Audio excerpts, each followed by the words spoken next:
This is episode 5, High Rollers.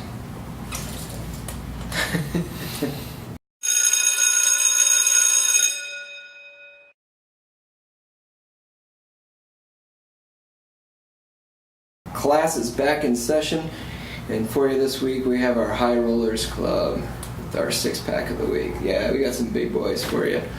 So, without further ado, I'm going to kick it off to Ian with this off-color collab. So, some of you may be familiar with Side Project out of St. Louis, Missouri. Oh yeah.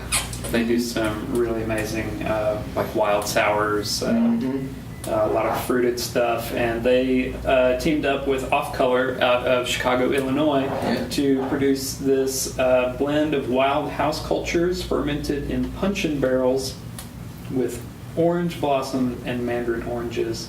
That's tasty. It's about almost 7%. So not too hefty in flavor profile.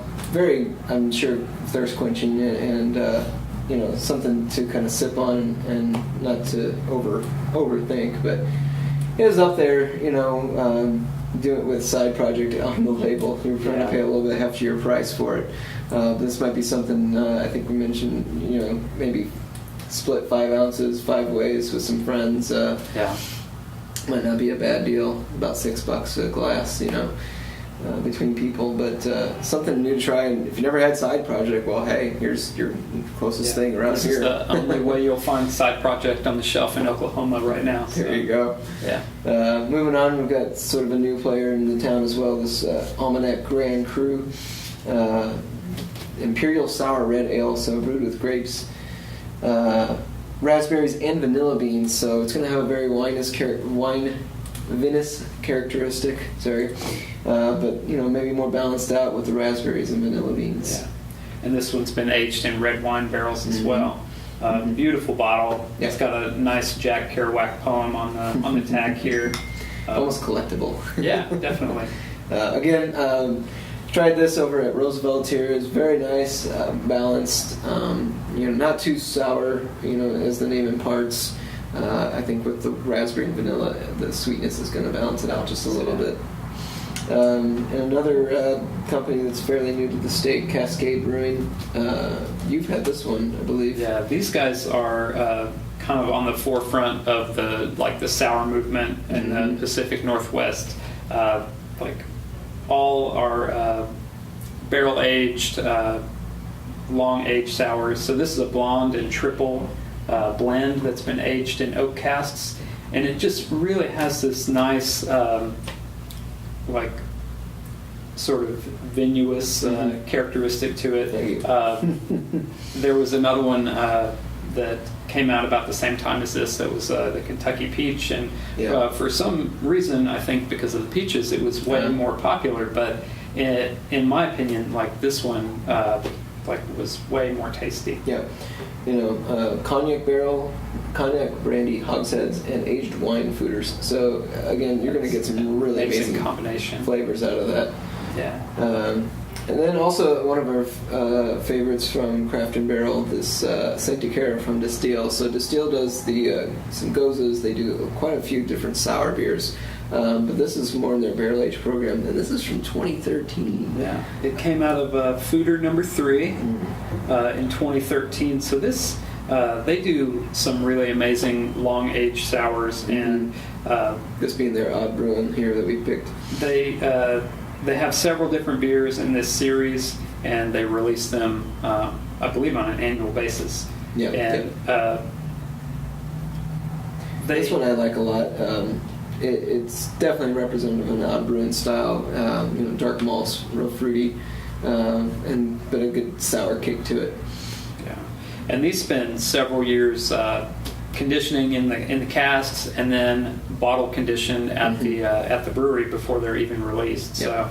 So a lot of time and effort goes into these, and it's a really great treat. Yep. And speaking of treat, we got Founders KBS Kentucky Breakfast Stout. For those that don't know, this is their Imperial version of it, and they normally do 4-packs. I think they used to do bombers, and then they went to 4-packs, more for single serving for people that can enjoy it on their own. And this, if you had a long evening ahead of you, you might sip on this for a while.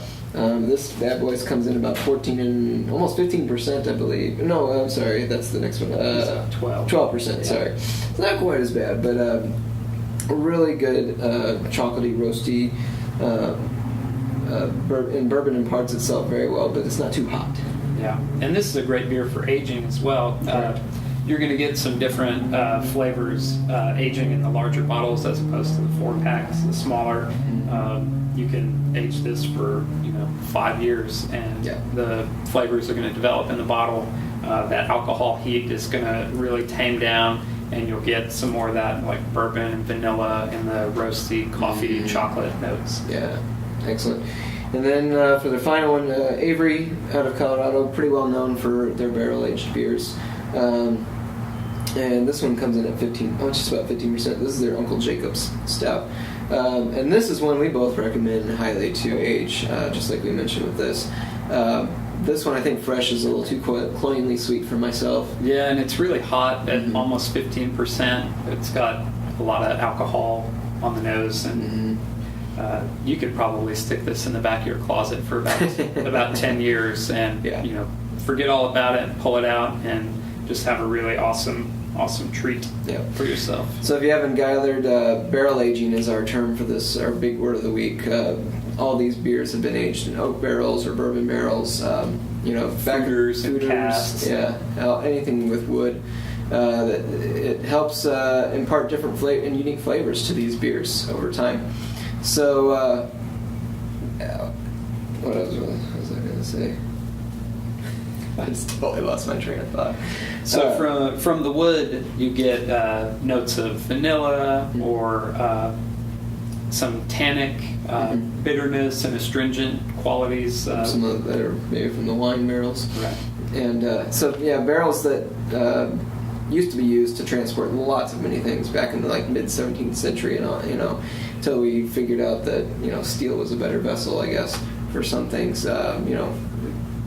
Wine, beer, olive oil, even back then. But then, about the 19th century, people realized they didn't want, pre-20th century, people didn't really want these flavors in their beer, and there was kind of a movement against it. But now it's completely opposite. We're embracing the uniqueness and the qualities that the wood can impart to the different beverages. I think Cascade did it well with toasted sugars, vanillas, and spice. You're getting a lot of different characteristics off of these, depending on the types of oak that you use, and everybody charges them to a different grade, I guess you could say. So that's all for this week. That's your 6-pack.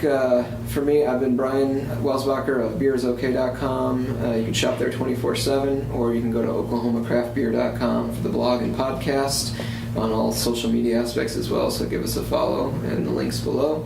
And Ian, where can they find you here? We're at 807 East 8th Street in Jinx, just across the river from Riverside.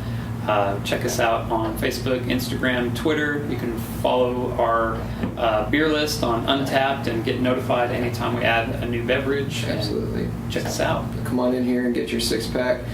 Go home, drink them this week, forget everything, come back and relearn it again. For this week, you have been dismissed. Dismissed.